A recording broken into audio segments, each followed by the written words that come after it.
বাড়ি বা ফ্ল্যাট কোন দিকে কি থাকা শুভ, আর ভুলেও যা করবেন না।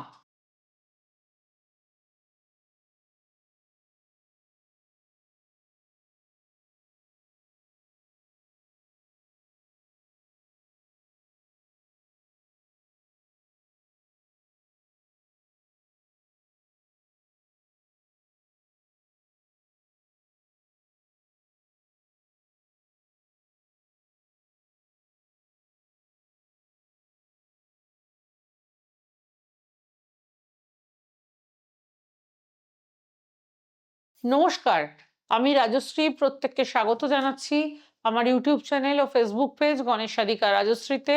বাড়ি ফ্ল্যাট যেখানেই আপনি রয়েছেন, একবার ঠান্ডা মাথায় ভাবুন কত কষ্ট করে এটি আপনি বা আপনার বাবা মা কিনেছে বা প্রস্তুত করেছে মাথা গোঁজার ঠাঁই। প্রত্যেকের কপালে কিন্তু জোটে না মাথা গোঁজার নিজস্ব আশ্রয়। যে নিজে প্রস্তুত করেছেন বা কিনেছেন তার পক্ষে এর মূল্য বোঝা বেশি সহজ। প্রত্যেকটি ইঁটে রয়েছে আপনার পরিশ্রমের ঘাম। আপনার স্বপ্নের বাড়ি কি আপনাকে সুখ শান্তি দিচ্ছে না? আপনার অজ্ঞানতার ফলে কি আপনি সব চেষ্টা করেও সুখ শান্তি পাচ্ছেন না? ভুল দিকে ভুল জিনিস রেখে অশান্তি ডেকে আনেননি তো? জানেন কি, গৃহের কোন দিকে কি রাখলে সংসারে মঙ্গল হয় না, আর কোন দিকে কি রাখলে সংসারের মঙ্গল হয়? তা না হলে সব পরিশ্রম বৃথা যাবে। পরিশ্রম করে যাবেন কিন্তু শান্তি পাবেন না। ঈশান কোণ অর্থাৎ বাড়ির উত্তর পূর্ব দিক শাস্ত্র মতে বাড়ির সবচাইতে পবিত্র স্থান। শাস্ত্র মতে বাড়ির ঈশান কোণে শিবের আবাস। ভুলেও রান্নাঘর বাথরুম করা যাবে না, রাখা যাবে না। থাকলে পরিবর্তন করতেই হবে। এর সমাধান কিন্তু কোনো প্রতিকার হবে না। শিবের দিক ঈশান কোণ, বাড়ির ঠাকুর ঘর করতে হবে ঈশান কোণে। যদি বাড়িতে ঠাকুর ঘর করার জায়গা না থাকে, আপনি ছোট্ট ফ্ল্যাটে থাকেন, তবে অন্তত ঈশান কোণে কোনো ঠাকুরের ছবি লাগান। কোনো ভারী আসবাবপত্র ঈশান কোণে রাখবেন না। গৃহের পশ্চিম দিক মা লক্ষ্মীর দিক। ধনের দেবী মা লক্ষ্মী পশ্চিম দিকে থাকে। আপনি আপনার টাকা পয়সা গয়নাগাটি মূল্যবান জিনিস বাড়ি বা ফ্ল্যাটের পশ্চিম দিকে রাখুন। মা লক্ষ্মীর কৃপায় তাতে আরো বেশি সুখী হবেন এবং বৃদ্ধি পাবেন। পূব দিকে দেবরাজ ইন্দ্রের দিক। বাড়ি বা ফ্ল্যাটের সদর দরজা পূর্ব দিকে করতে পারলে তা শ্রেষ্ঠ। দক্ষিণ পশ্চিম দিক বেডরুমের জন্য আদর্শ। আপনি যদি বাড়ির গৃহকর্তা বা গৃহকর্ত্রী হন, তবে চেষ্টা করুন আপনার বেডরুম দক্ষিণ পশ্চিম দিকে রাখার। পবন দেবের স্থান দক্ষিণ পশ্চিম দিক। পূর্ব দিকে মুখ করে যদি রান্না করতে পারেন, তবে সেই গৃহে মা অন্নপূর্ণার কৃপায় অন্নের অভাব হবে না। বাড়ির আলমারি উত্তর দিকে রাখুন। যেখানে যা রাখবেন তা সযত্নে থাকবে।